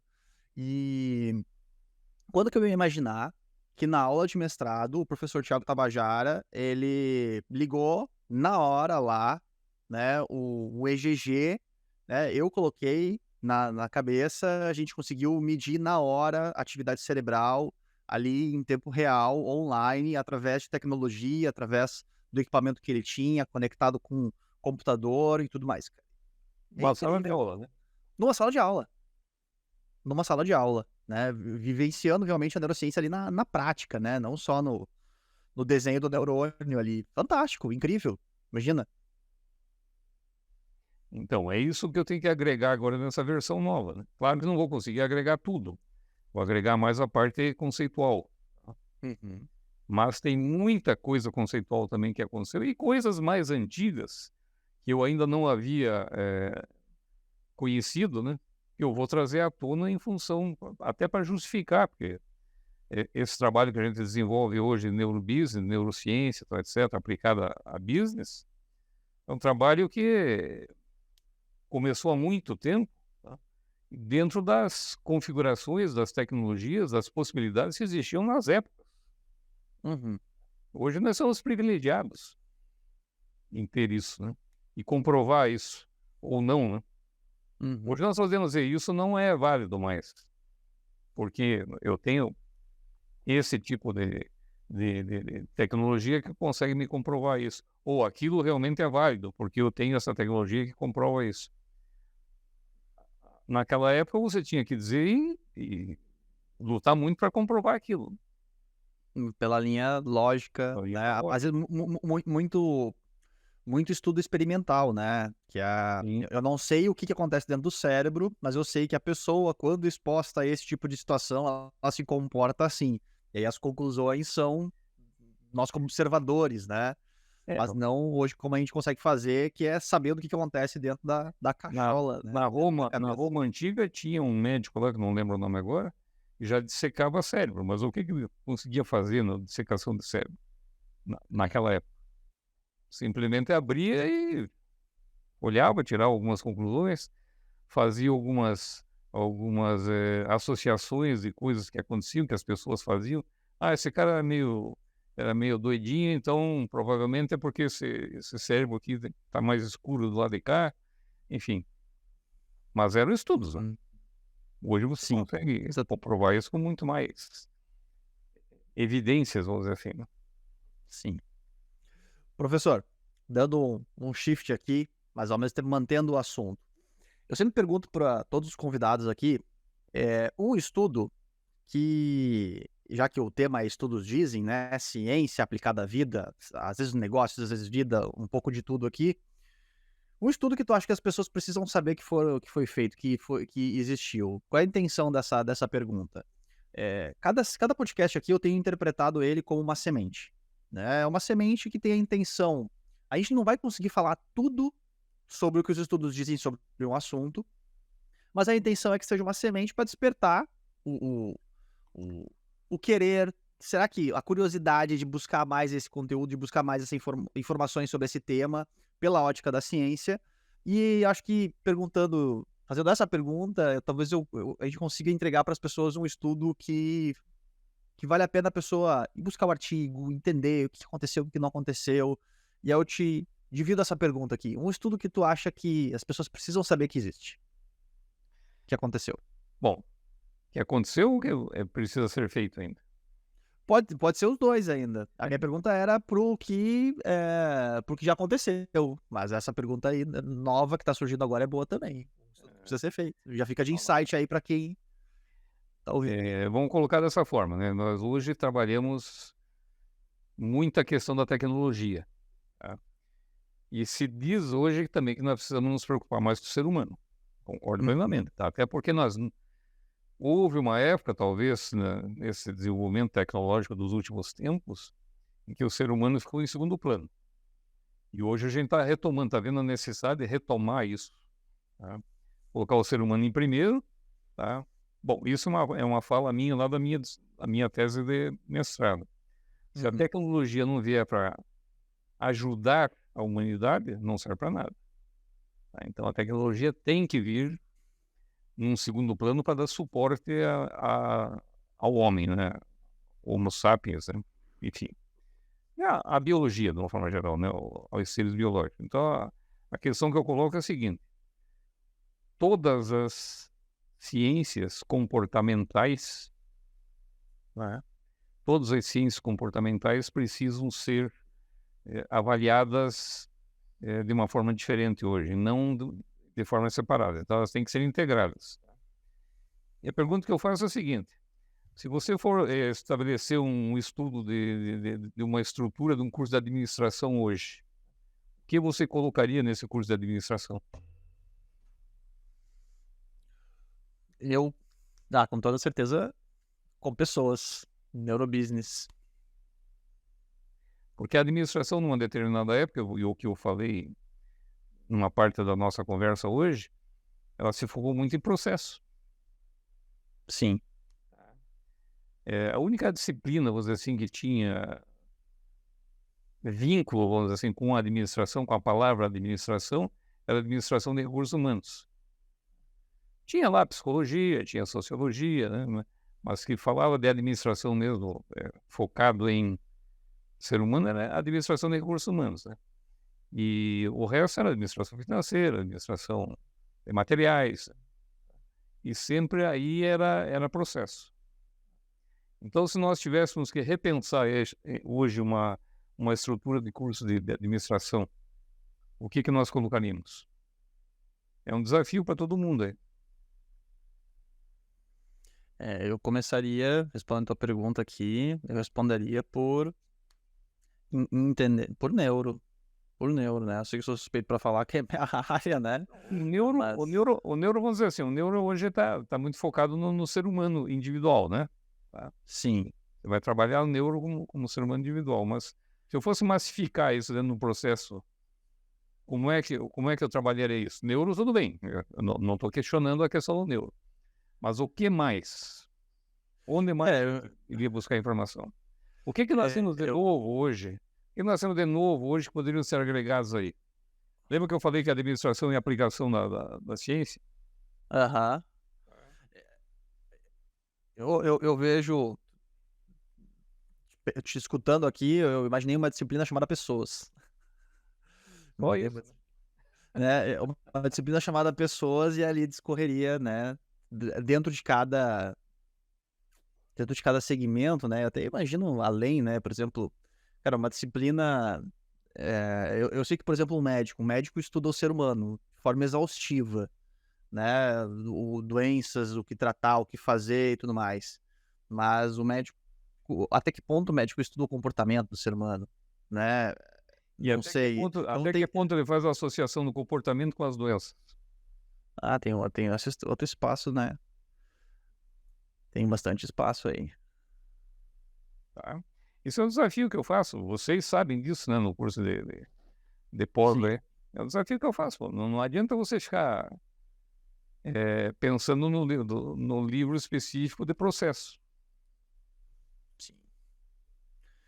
E um estudo na contrapartida, assim, né? Tu entende? Tem algum estudo que talvez quando alguém fala sobre esse estudo, pô, tu vem de novo com isso, cara? Isso aí já foi refutado pela ciência, ou algum estudo que é deturpado de forma frequente, e talvez precise de um espaço aqui para ter a sua elucidação. Vocês têm algum estudo nessa área aí que, já como também estudos dizem, Ah, tudo que foi feito até hoje foi feito com a intenção de fazer com que houvesse um crescimento do conhecimento, né? sim. Mas existem algumas linhas de pensamento, né, que estão muito mais ligados às questões ideológicas ou às questões. Vou pegar aqui uma delas, né, que é o socialismo, né, vamos dizer assim. O socialismo, Uhum. já, já se sabe que o socialismo, naquela essência do, do Karl Marx tal, não existe mais, né? Agora, Uhum. não vou tirar o mérito do livro do Karl Marx, né, porque o Capital é um livro que foi escrito no contexto da época. Uhum. Então, tem muita gente que critica sem nunca ter lido. Assim como tem muita gente que critica o Paulo Freire sem nunca ter lido. Paulo Freire escreveu no contexto da época e num contexto regional. Sim. Então existe, eu particularmente sou avesso às pessoas que criticam o Marx e o Paulo Freire, por exemplo. Ah, Uhum. não gosto. Eu não gosto por quê? Que a maioria não leu. Então, você já leu o- a psicologia do oprimido? Né? Não, não li, mas eu não gosto do cara porque eu ouvi falar que não tem nada a ver. Né? Então, esse de ouvir falar sem ler, sem se preparar, é uma coisa que me irrita bastante. Tá? Então, E tem os vieses, vinculados às religiões também, né? sim. Então, existem alguns estudos, vamos dizer assim, você me perguntou um estudo que não deveria mais nem ser falado, né? Tá? É, exatamente isso, essas distinções entre religiões. Porque as religiões, tem que falar em espiritualidade, tem que parar de falar em religião, começar a falar em inteligência espiritual, que é uma das inteligências do Gardner, né? Uma das inteligências muito bem exploradas pelo Goleman também, tá? Uhum. E que trazem efetivamente benefícios. E a partir do momento que você começa a enxergar o outro ser humano criado num contexto diferente, numa cultura diferente, num país diferente, tá? Se você conseguir entender isso, você só tem a ganhar, e não a entrar no processo de divisão. Então isso é uma coisa que eu acho que não deveria mais nem ser discutido nos nossos debates, nas nossas academias. A questão das diferenças religiosas. E uma coisa que tem me irritado muito ultimamente, até porque as pessoas não sabem, eu tenho falado muito sobre isso, eu dado palestra inclusive, sobre isso, é a questão da diversidade. O que você entende por diversidade? Você, Márcio. Eu. É. Diversidade. Eu entendo como espaço para todos. Eu entendo como. Mas hoje o que você vende como diversidade? Hoje o que você vende como diversidade é uma divisão de pessoas, é uma divisão entre grupos. Então isso é uma coisa que acho que deveria ser abandonado. Sim. Começar a ensinar mais o que é diversidade, que são vários níveis, não é só cor de pele e opção sexual. Isso é o básico, é uma das coisas mais básicas que existe. Mas pensar muito mais. O fato de você, por exemplo, rejeitar um profissional altamente qualificado, uma profissional altamente qualificada porque ela é jovem, tem 28 anos e ainda é solteira, isso é diversidade, isso é exclusão. Uhum. Entendeu? E isso acontece muito. E as mulheres reagem quanto a isso, tudo bem, com razão. Mas isso não é tratado como processo de diversidade, é mais tratado assim como um preconceito da empresa, tá, etc. Mas é diversidade. Entendi. Entendi. Você não vai ser contratado porque você não fez a Universidade X, né? Vou falar aqui daquela série que tinha Eu Suits, né? Que só poderia ser contratado se fosse formado em Harvard, né? Aham. Então você não vai ser contratado se você se formou numa universidade, numa faculdade do interior do Rio Grande do Sul, tá? Aqui em São Paulo eu não vou te aceitar. Uhum. Entendeu? Isso é exclusão, isso também é preconceito e deveria ser tratado. Então, esse modelo de diversidade que se vende hoje é uma coisa que eu acho que tem que mudar completamente, evoluir. Precisa ser mais amplo. Perfeito. E eu te ouvindo, eu captei um pouco uma resposta aqui no seguinte sentido. Eu te perguntei de um estudo que talvez te incomoda, alguma coisa, né? E tem essa questão da diversidade aqui que tu comentaste, e eu peguei uma outra essência da tua resposta, que é falar sobre algo sem ter lido algo, né? Mais do que um estudo que não, que talvez incomode ou que seja deturpado. Tem vários, né? O professor Sandro Eduardo, por exemplo, ele comentou do mito do 55, 37, 7, 38, 7, que é o famoso mito de que 55% da linguagem, né? E isso é um estudo que é dito, muita gente vende como se fosse uma verdade, mas é um estudo que não tem validade científica hoje, né? Então, tipo, a intenção era tentar captar um pouco desses estudos que talvez são deturpados, mas o errado, que foi o que eu captei da tua resposta, é falar de algo sem saber sobre aquele algo. Então, se você quer criticar alguma coisa, pegue o livro daquela pessoa, leia e depois critique. Isso É sim. isso? Isso sim. Fechado. E você tem que ter. Eu não, eu como pesquisador, você como pesquisadores, eu pelo menos não tenho problema nenhum da pessoa me criticar, desde que tenha embasamento. Eu não concordei com o que você escreveu aqui porque eu vi um artigo assim que fala isso. Eu estou aprendendo. Hoje o Tiago Tabajara colocou lá no LinkedIn um questionamento do livro Sapiens, né? Não sei se chegou a ver. Uhum. Apareceu para mim. Eu li por cima lá que o livro do Yuval Harari não respeita algumas descobertas da antropologia, da São dois novos, arqueologia. exatamente, são dois novos pesquisadores que estão contestando o cara, mas estão contestando como? Embasado. Não estão virando haters, né? Estão embasados. Leram o trabalho, sabem do que estão falando e estão contra-argumentando. Perfeito. Exatamente. E professor, para a galera que está ouvindo aqui, né, tantas descobertas, tantos saberes em torno da ciência, como tu pode ajudar em questão de dicas sobre como estudar, né? Porque boa parte dos nossos consumidores aqui, do pessoal que ouve o podcast, alguns estão iniciando nessa jornada, estão sendo essa semente, esse despertar, mas muitas pessoas já são pessoas que estudam e estão sempre buscando melhores maneiras de se aperfeiçoar. Então, cara, como tu faz para estudar? Quando tem um novo tema, como é que tu faz? Qual é o teu processo? Como é que tu faz para ler um artigo, né? Quando tu lê todo, tu não lê, tu marca, tu imprime, livro, como é que é?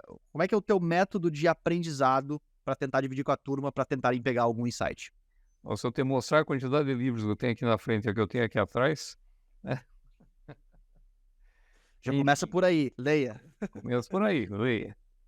E segundo, assim, a gente separa a forma de aprender em 3 aspectos. Primeiro, a pedagogia. Tem gente que ainda é criança. Né? Tem gente que, apesar de estar de cabelo branco e tal, ainda é criancinha. Precisa dar livro com figurinha, entendeu? Tem que dar livro com historinha, né? Exigir que leia, porque senão a pessoa não vai. Então, isso para mim é o processo pedagógico. Aí agora vamos para o andragógico, que é as pessoas já mais adultas, né? Com cabeça de adulto. O andragógico, ele vai ler, vai procurar aprender alguma coisa quando é meio que obrigado. A empresa vai adotar filosofia tal, eu vou estudar um pouco disso, porque eu não quero ficar para trás, de repente. Aí o processo andragógico. A própria empresa pode fornecer, de repente, treinamento, etc. Tem o que eu acho mais importante, que é o processo eutagógico, com H na frente, né? Para quem não conhece. Então, a eutagogia é isso. Eu me dispor a aprender e eu estabelecer métodos de aprendizado. Eu tenho por meta minha, pessoal, ler pelo menos um livro por mês. Um livro de interesse, nesse momento, né? Neurociência, né? Neurociência aplicada, etc. Então, um livro por mês eu leio. Como eu tive um problema de saúde no mês passado, eu estou um pouquinho atrasado na minha leitura do mês de junho. Tá? No mês de maio que eu não terminei ainda, mas está a caminho. Tá? Então eu estou... Até deixa eu ver se o livro está aqui. Não está aqui nesse momento. Então eu tenho essa necessidade de ler. E isso virou uma necessidade, virou um hábito. E fora alguns outros livros que eu leio assim, por diletantismo, vamos dizer assim, né? Por deleite. Por exemplo, estou lendo um livro agora chamado A Máfia dos Mendigos, né? Não tem nada a ver com neurociência, mas no fundo tem. Você começa a entender que existe uma organização, tá vendo a administração aí? Uma organização por trás está usando neurociência aplicada, está usando os sentimentos de pessoas para se beneficiar disso. E como é que eu faço isso? 1 hora por dia. Eu tenho 1 hora por dia que é reservado para leitura. Ponto. Assim vou ter alguns horários específicos para atender o celular. Tem algumas coisas específicas. Então é assim, é questão de se organizar. Aliás, isso é uma das técnicas de mentoria de coaching, né? Uhum, Você tenta ensinar para as pessoas a serem organizadas em termos de tempo. Porque senão você não vai ter tempo para o teu filho, uhum. não vai ter tempo para o teu lazer, você não vai ter tempo para a tua caminhada ali ou na praia, ou aqui nos parques de Curitiba, aqui, né? Eu Sim. tenho, três vezes por semana, no mínimo, eu faço caminhada. É 1h30, 2 horas, eu ando 13 quilômetros. Pô, pô. Tá? Então, e ando num ritmo bom. Para fazer em 1h30, tem que estar no ritmo bom. Deixei de correr, faz um tempinho que eu deixei de correr, né? Antes eu corria, eu participava de eventos, agora não quero mais. Mas é um momento de relax, um momento em que, inclusive, aquelas leituras que eu já fiz, ou aqueles aprendizados que eu já fiz, eles começam a fazer conexão. Sim, total. Tem que É começar a uma... acreditar, tem que começar a acreditar que isso é possível. E o sono, né? O sono tem que ser a nossa colega Carol Giacchini aí fala bastante, né? Sim. Tem que ser um ritual, né? Claro que às vezes você sai da linha, então tem um baile, um casamento, alguma coisa assim, mas e é duro depois de recuperar, depois de uma certa idade para recuperar isso é um problema, cara. Você é E jovem, professor, cara, eu achei rica demais a tua resposta e eu vou te explicar o porquê, né? Pessoal, olha só, olha a pergunta que eu fiz pro professor. Eu perguntei pra ele como é que ele faz pra ler, pra estudar. Ele falou aqui das leituras e tal, e depois falou, eu leio 1 hora por dia, então tem protocolo e disciplina, tá? Só, olha o que ele falou. Cara, eu faço caminhadas também regularmente, que é quando eu internalizo o conhecimento do livro. uhum. Se a gente não tiver esse tempo para internalizar o conhecimento do livro, você vai ser uma pessoa que vai bater meta de 12 livros por ano. O que, que tem no livro do mês 4? Ah, pois é, não lembro. Então, de nada adianta a gente ficar sujeito ao que a gente chama de heurística do reconhecimento, que é um erro de raciocínio, que é acreditar que você sabe o que está dentro do livro só porque você terminou o livro, mas você não sabe o que está lá dentro porque você não se lembra. Então, se você está lendo o livro para gerar memória, não adianta você simplesmente ler por ler. Você precisa respeitar alguns aspectos, e o professor falou sobre outro na resposta, que é o sono. O sono é onde existe a consolidação das memórias de curto prazo para longo prazo. Em algum momento a gente vai ter um episódio sobre sono aqui, né? Mas a gente já fica um spoiler que se a gente não dorme, a gente não consegue consolidar esse aprendizado. Então, olha só, a pergunta foi sobre como estudar, e na resposta, além do ler, do estudar, vem junto o caminhar, vem junto o sono, e o caminhar é muito interessante porque quando a gente ocupa, aí ó, porque nós dormimos, quando a gente ocupa o nosso, que a gente chama de sistema 1, né, o nosso automático através, pois é, eu não conheço. Ah, dos mendigos. Pô, mano, que muito legal, parece um papelão mesmo. Tu levantou o livro, parecia um pedaço de papelão mesmo. Quando a gente ocupa o nosso corpo, o nosso sistema 1, nosso sistema, vamos dizer assim, mais autônomo com alguma atividade, a gente meio que libera um espaço para o sistema 2, que é a parte mais racional, conseguir atuar. Então, quando a gente está caminhando, a gente tem ativação do sistema parasimpático, que vai fazer uma regulação de diversas situações hormonais, nosso corpo, endócrinas, enfim, uma química maluca que acontece, que a gente não vai entrar no detalhe agora aqui, mas que tudo isso ajuda a clarear a mente, a pensar, raciocinar. Então, olha só, eu perguntei uma coisa pro professor, o professor me deu uma resposta aqui, ó, gigante, absurda, fantástica. Sem contar que nesse momento é que você faz associações com a tua vida real, né? Perfeito. É isso aí. Ah, esse é o detalhe. Por isso que eu não deixo de caminhar, né? O caminhar, o correr, pode fazer isso também, o próprio exercício físico, né? Ter um Sim. momento, desde que, né, obviamente precisa ter um espaço também para fazer isso sem estar escutando algo, né? Alguns momentos em silêncio para que exista essa conversa interna, né? Porque é muito comum hoje até o pessoal talvez esteja caminhando ouvindo um podcast, né? Pode ser alguém, tem certeza que alguém está caminhando escutando o podcast, como às vezes acontece. Mas nesse momento não está acontecendo essa conversa interna que a gente está conversando aqui, né? Ou está acontecendo uma retenção de conteúdo. É diferente. Professor, A gente está aqui já há mais de 1h30 já, né? Opa. Estamos já encaminhando aqui para o final do episódio. Eu quero, antes de fazer a última pergunta, te perguntar sobre o cenário acadêmico brasileiro. Qual é que é a tua visão? Bem, eu diria o seguinte, e tenho vivenciado isso no dia a dia. Parece que há um descrédito hoje nas áreas de humanas, né? Nos cursos das áreas de humanas. É claro que a medicina, a odontologia, o próprio curso de engenharia e tal, são cursos técnicos, então existe uma tendência natural de que haja um equilíbrio. Mas nos cursos das áreas de humanas, infelizmente, está havendo um decréscimo de interesse. Isso é ruim, tá? Mas tu vê interesse no sentido De depois cursar, da publicação, de de busca, cursar. de busca, né? Tem diminuído muito o número de pessoas que têm procurado cursos na área de humanas. Por várias razões, inclusive econômicas, né?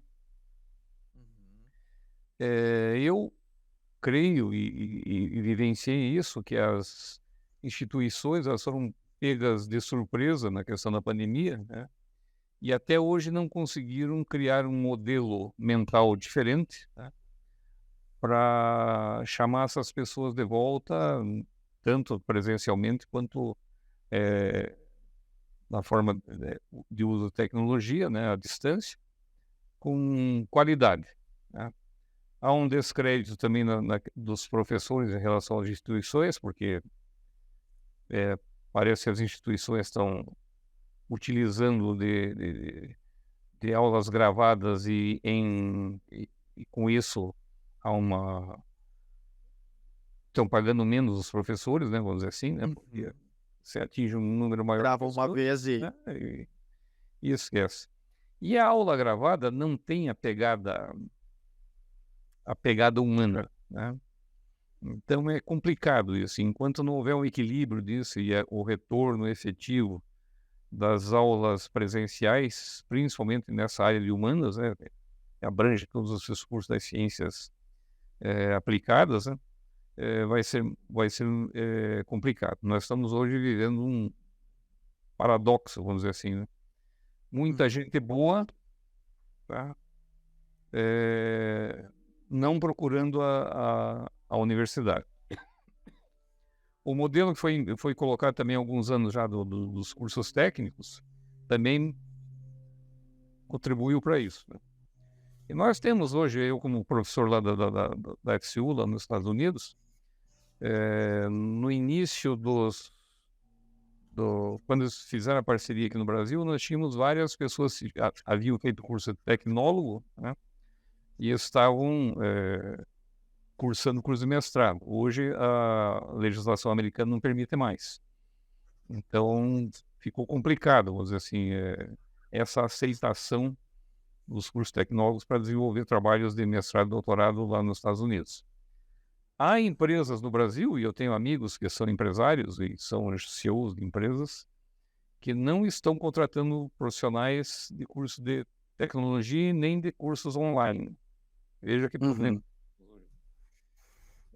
Quando vê um profissional que está lá no currículo como a graduação é tecnólogo ou a tua pós foi online, Não já é. Então, isso cria descrédito, né, no processo. Então, e eu não vejo assim, um movimento firme, nem das instituições e nem das entidades governamentais para tentar colocar isso num nível de equilíbrio hoje. Infelizmente. Por mais que a gente tenha alguns órgãos de classe e alguns órgãos representativos fortes, a gente não está conseguindo isso. Agora veja, no curso de Direito, por exemplo. O curso de Direito é um caso do curso de Ciências Sociais Aplicadas, né? Eles não abriram mão dos cursos de 4 anos, 5 anos. E continuam tendo credibilidade. Entendeu? Então, aqueles cursos que tiveram tempos diminuídos para 2 anos, tal, etc., não estão tendo possibilidade das pessoas se colocarem no mercado de uma forma mais efetiva. Claro, tem exceções, né? Mas Eu tô te ouvindo aqui, professor, e pensando em várias situações aqui. Esse formato de aula gravada, eu fui um consumidor de aulas gravadas e depois de aulas ao vivo e depois de aulas presenciais nesse processo aí do terceiro grau, né, do ensino superior. Cara, as aulas gravadas, eu tive assisti aulas gravadas ridículas, assim, ó, mas ridícula mesmo, de uma pessoa. Cara, eu comecei a ver a aula e a pessoa tava lendo o slide, tipo assim, notavelmente a pessoa que foi colocada ali, ó, cara, só, tu tem mestrado, eu sei que não é a tua área, mas a gente precisa bater nossa cota de professor que tem mestrado nesse curso aqui, lê isso aqui, vai lá e grava, né, faz parte das tuas horas, vai, é quase como se fosse isso, né, e pô, tipo, é muito ruim, né, e aí justamente faz com que esse CEO muitas vezes tenha razão, talvez em não querer contratar dessas aulas gravadas. Mas ao mesmo tempo, tu comentaste ali dos 2 anos para 5 anos. Eu acredito nessa questão de estudo mais longo, por mais tempo, porque tem muito assunto para ser estudado, mas ao mesmo tempo eu faço uma reflexão agora que quem conversa com a questão da exponencialidade. Se a maioria das tecnologias muda a cada 3 anos, né, e é uma informação que a gente tem hoje, como faz uma faculdade de ciência da computação que demora 5 para botar uma pessoa no mercado? Né? É uma área específica que talvez precise repensar o formato. Não sei, estou viajando aqui. Na verdade, vamos colocar da seguinte forma, né? Se não for engenharia, eu sou dessa área, né? Se não for engenharia da computação, o resto é ciência social aplicada. Então, você pode ser um administrador com especialidade em informática, você pode ter um economista, você pode ter um sociólogo, todo mundo é especialista em informática. Quem é que não entende informática hoje? Sim. E se você não entender, você está fora do mercado de qualquer maneira, cara. Uhum. Então, fora o pessoal da engenharia da computação, ou alguns cursos assim, muito específicos de desenvolvimento de softwares, Sim. não tem porquê. Tu comentou das exceções, essas seriam exceções, né? Perfeito. Não tem porquê. Professor, quero te agradecer demais por esse bate-papo aqui, por essa troca, né? Quem tá conseguindo assistir, deve ter me visto com a cabeça baixa durante boa parte aqui do período, porque eu sou o cara aqui das anotações. Eu vou anotando aqui, eu vou pegando insights, eu vou fazendo aqui.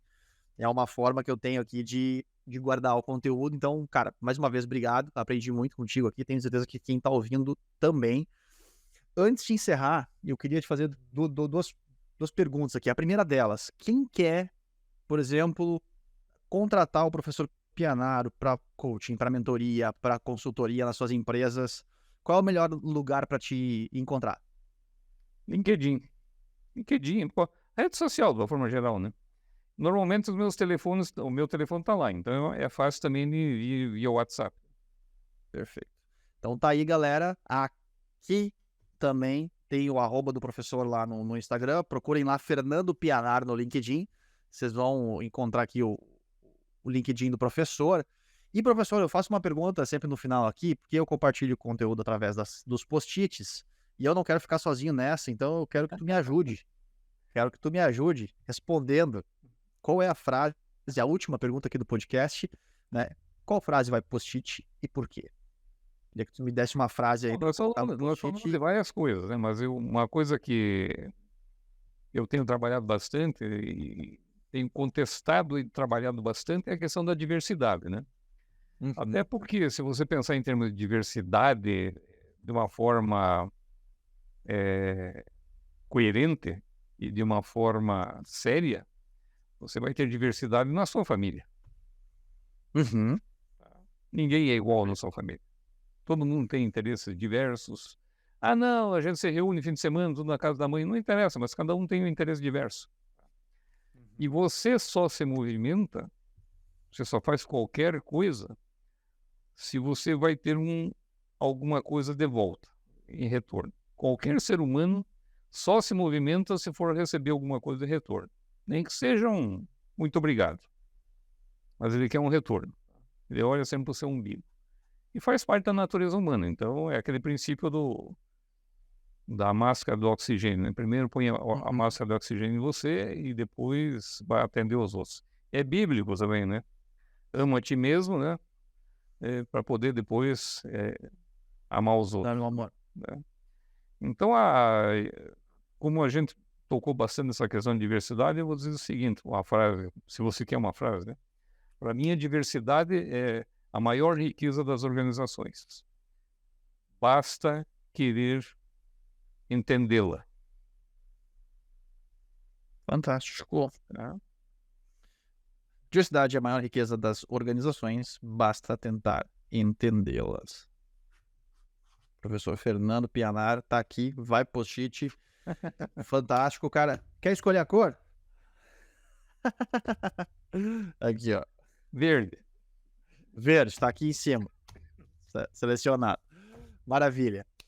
Professor, cara, mais uma vez, obrigado demais. Eu que agradeço.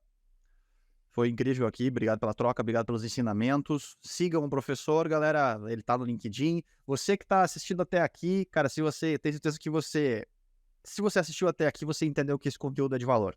Então, se isso aconteceu, eu te peço para compartilhar com pelo menos uma pessoa esse podcast, para que a gente ganhe mais alcance. Tem tantas coisas que ganham alcances aí que são, né, não vamos falar mal, vamos falar bem do nosso, né? Mas enfim, são coisas que não são ruins de que ganhem alcance, né? Pô, a gente está fazendo um trabalho aqui com ciência, com grandes professores. Então, a gente tem essa missão aqui de trazer a ciência para o dia a dia de uma forma leve, mas ao mesmo tempo com seriedade, com grandes nomes da ciência aqui do nosso cenário brasileiro. Hoje foi o professor Fernando Pianaro, e meu convite é para você compartilhar. Se você ainda não segue no Spotify, segue lá o LinkedIn, o Spotify tem a opção de seguir o canal. E também, se você está assistindo pelo YouTube, você se inscreva no canal, dê o joinha, compartilha, para que cada vez mais pessoas comenta. Me diz aí nos comentários o que você achou do podcast, tanto no LinkedIn quanto no Spotify. Seu comentário vai ajudar o algoritmo tal, entender que tem relevância tudo isso que a gente está fazendo aqui e entregar para mais pessoas. Professor, mais uma vez obrigado. E a você que está nos escutando também, minha gratidão. E até o próximo episódio do podcast Estudos Dizem. Valeu!